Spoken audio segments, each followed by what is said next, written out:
आपण पाहत आहात नाशिक खबर न्यूज, जनतेचे हक्काचे व्यासपीठ। 48 गुन्ह्यातील रेकॉर्डवरील आरोपी जेरबंद, 6 चेन स्नॅचिंग आणि मोटरसायकल चोरीचा गुन्हा उघड। नाशिक शहर गुन्हे शाखा युनिट 2 ने मोठी कारवाई करत तब्बल 48 गुन्ह्यांमध्ये पाहिजे असलेल्या रेकॉर्डवरील आरोपीला अटक केली आहे। आरोपीकडून नाशिक शहर, ग्रामीण आणि इतर जिल्ह्यातील 6 चेन स्नॅचिंगचे गुन्हे तसेच मोटरसायकल चोरीचा एक गुन्हा उघडकीस आला असून 1,89,500 रुपयांचा मुद्देमाल जप्त करण्यात आला आहे। पोलीस आयुक्त संदीप कर्णिक यांच्या आदेशानुसार आणि पोलीस उपायुक्त गुन्हे शाखा किरण कुमार चव्हाण तसेच सहाय्यक पोलीस आयुक्त गुन्हे शाखा संदीप मिटके यांच्या मार्गदर्शनाखाली गुन्हे शाखा युनिट 2 या आरोपीचा शोध घेत होती। तपासादरम्यान पोलिसांनी सुमारे 180 किलोमीटरपर्यंतच्या सीसीटीव्ही फुटेजचे तांत्रिक विश्लेषण केले। त्यानंतर मिळालेल्या गोपनीय माहितीनुसार आरोपी भिवंडीहून नाशिकमध्ये चेन स्नॅचिंग करण्यासाठी येणार असल्याचे समजले। त्यानुसार घोटी टोलनाक्यावर पोलिसांनी सफाई कर्मचाऱ्यांचा वेश धारण करून सापळा रचला आणि संशयिताला स्पोर्ट्स बाईकसह ताब्यात घेतले। अटक करण्यात आलेल्या आरोपीचे नाव सरफराज फिरोज बेग उर्फ इराणी, भिवंडी, जिल्हा ठाणे असे आहे। चौकशीत त्याने उपनगर पोलीस ठाण्यातील 2, इंदिरानगर पोलीस ठाण्यातील 3, ओझर नाशिक ग्रामीण येथील 1 चेन स्नॅचिंगचा गुन्हा तसेच मानपाडा पोलीस ठाण्यातील मोटरसायकल चोरीचा एक गुन्हा केल्याची कबुली दिली। पोलीस तपासात हा आरोपी नाशिक शहर व ग्रामीण परिसरातील एकूण 48 गुन्ह्यांमध्ये पाहिजे असल्याचे निष्पन्न झाले असून त्याच्या विरुद्ध बतावणी आणि चेन स्नॅचिंगचे अनेक गुन्हे दाखल आहेत। ही कारवाई गुन्हे शाखा युनिट 2 चे प्रभारी अधिकारी हेमंत तोडकर, डॉक्टर समाधान हिरे, संजय सानप, यशवंत बैडकोळी, बाळ शेळके, शंकर काळे तसेच सुनील आहेर, अतुल पाटील, प्रकाश महाजन, वाल्मिक चव्हाण आणि प्रवीण वानखेडे यांच्या पथकाने यशस्वीरित्या पार पाडली।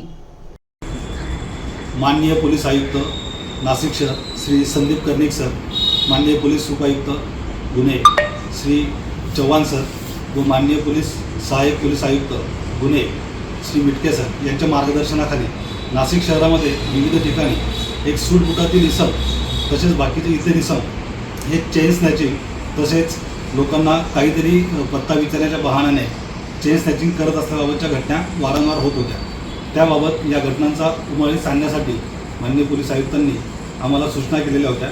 त्याप्रमाणे गुन्हे शाखा युनिट 2 चे प्रभारी अधिकारी श्री हेमंत तोडकर सर यांच्या मार्गदर्शनाखाली एक पथक व मी माझ्यासोबत PSI Shelke, PSI Sanap, ASI काळे, ASI हवालदार आहेर, हवालदार महाजन, मनोज परदेशी व अतुल पाटील अशांचे एक पथक त्या ठिकाणी नेमण्यात आलेले होते। सदर पथकाने या गुन्ह्यांचा शोध लावण्यासाठी व आरोपीचा शोध लावण्यासाठी जवळजवळ 150 ते 200 किलोमीटर अंतरापर्यंतचे CCTV फुटेज चेक केले।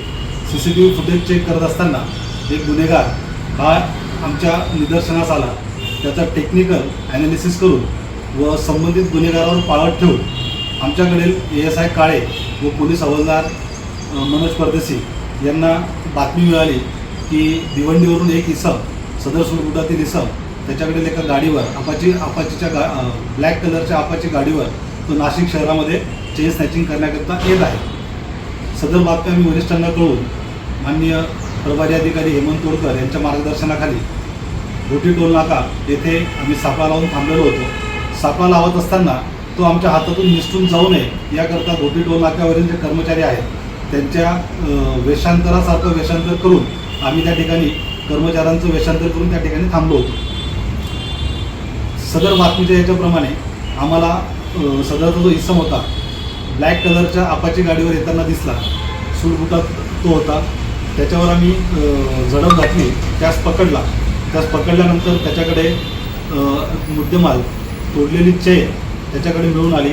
त्याचबरोबर जी गाडी त्याच्याकडे होती त्या गाडीच्या बाबतीत देखील तपास केला तर ती गाडी देखील ठाणे जिल्ह्यातील ठाणे शहरातील मानपाडा पोलीस स्टेशन येथे ती चोरी झाल्याचं आमच्या निदर्शनास आली व माहिती मिळाली। त्याबाबत तिथं गुन्हा दाखल केलेला आहे। सदर इसमाकडे युनिट 2 येथे आणून त्याच्याकडे मानवी कौशल्य त्याचबरोबर तपास कौशल्याचा वापर करून त्याच्याकडनं इन्क्वायरी केली असता नाशिक शहरामध्ये 48 गुन्ह्यांमध्ये तो वॉन्टेड असल्याचे समजून आले। 48 गुन्ह्यांमधला वॉन्टेड आरोपी तो असल्याचे निष्पन्न झाले। त्याचबरोबर सदर इस्माने ओझर तसेच उपनगर, इंदिरानगर या ठिकाणी देखील त्याने 6 चेन स्नॅचिंग केल्याचे निष्पन्न झाले. अशा प्रकारे सदर इसमास सिद्धापणे आमच्या पथकाने पकडून त्याच्याकडून 7 गुन्हे उमाळीस आणलेले आहेत. त्याचबरोबर तो 48 गुन्ह्यांमध्ये देखील तो वॉन्टेड आहे. थँक्यू.